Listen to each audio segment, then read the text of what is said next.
আজকে আপনাদের একটা নতুন রেসিপি দেখাচ্ছি, যার নাম হলো সিঙ্গারা। সিঙ্গারা বানিয়ে দেখাচ্ছি। এর জন্য কি কি লাগবে ইনগ্রেডিয়েন্টস এগুলো দেখুন।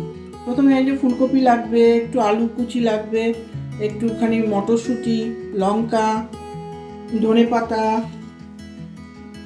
একটু টমেটো, আর আগের থেকে একটুখানি ওই বাদামগুলো ভেজে নিয়ে রেখেছিলাম। শুকনো খোলায় একটু ভেজে নিয়েছি, এগুলো পরে দিতে হবে। এখন দেখুন কিভাবে রান্না করছি। কড়াতে একটু তেল দেবো, সর্ষের তেল। একটু সর্ষের তেল দিলাম।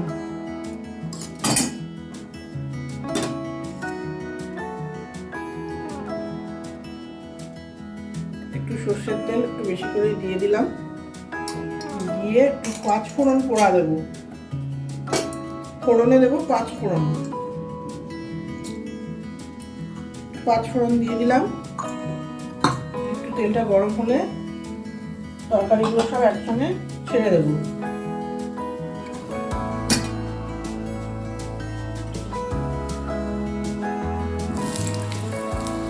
প্রথমে আলুগুলো ছাড়ছি।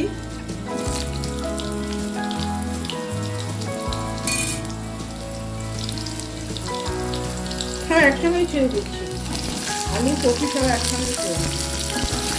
মটরশুঁটি সব একসঙ্গে ছেড়ে দিলাম। একবার তরকারিটা রান্না করি।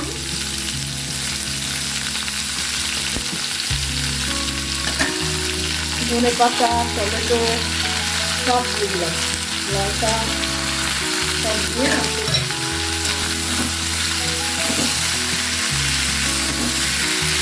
এবার একটু নুন দিয়ে দিই।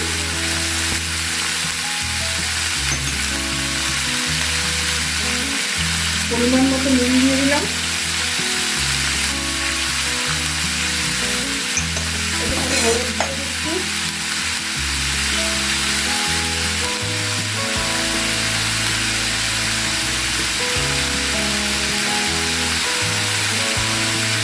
একটু লঙ্কার গুঁড়ো দিয়ে দিলাম। শুকনো লঙ্কার গুঁড়ো অল্প করে দিয়ে দিলাম। এবার নাড়তে তরকারিটা রান্না হয়ে গেলে ভাজা মশলা গুঁড়ো দিয়ে নামিয়ে দেব।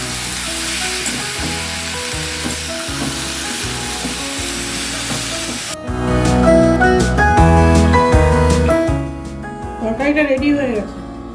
সিঙ্গারা বানানোর তরকারি রেডি। এর উপরে একটুখানি ভাজা মশলা দিয়ে দেবো। অল্প করে ভাজা মশলা ছিটিয়ে দেবো, মানে জিরে, ধনে, শুকনো লঙ্কা ভেজে গুঁড়ো করে ছড়িয়ে দিলাম। এর উপরে একটু ঠান্ডা হলে বাদামগুলো ভাজা ছিল, শুকনো খোলায় ভাজা বাদামগুলো ছেড়ে দেবো।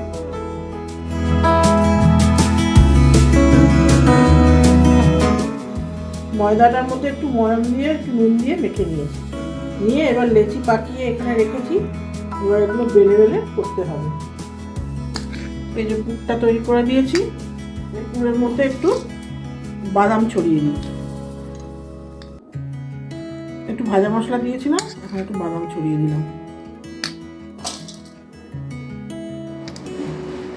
এবার দেখুন কিভাবে বানাবো।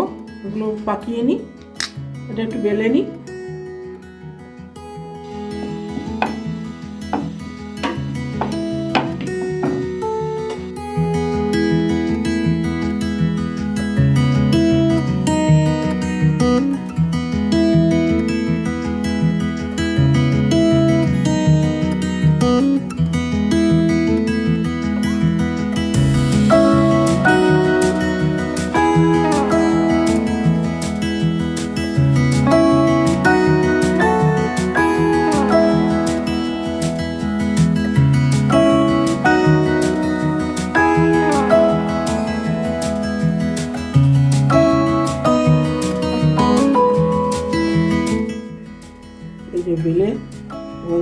ময়দা দিয়ে বেলে এভাবে কেটে নেব।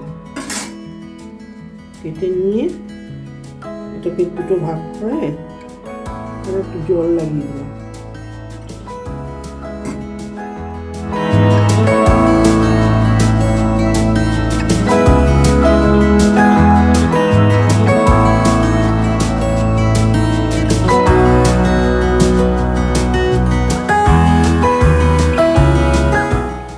ছেড়ে দিলাম তেলের মধ্যে।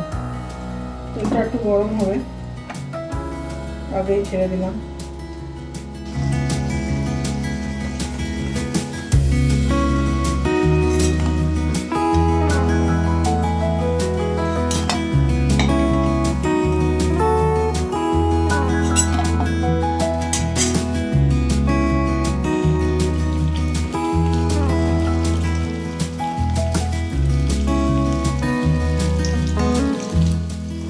ভাজা হয়ে গেছে সিঙ্গারা, দেখুন সিঙ্গারা ভাজা হয়ে গেছে। আবার কটা ছাড়লাম সিঙ্গারা।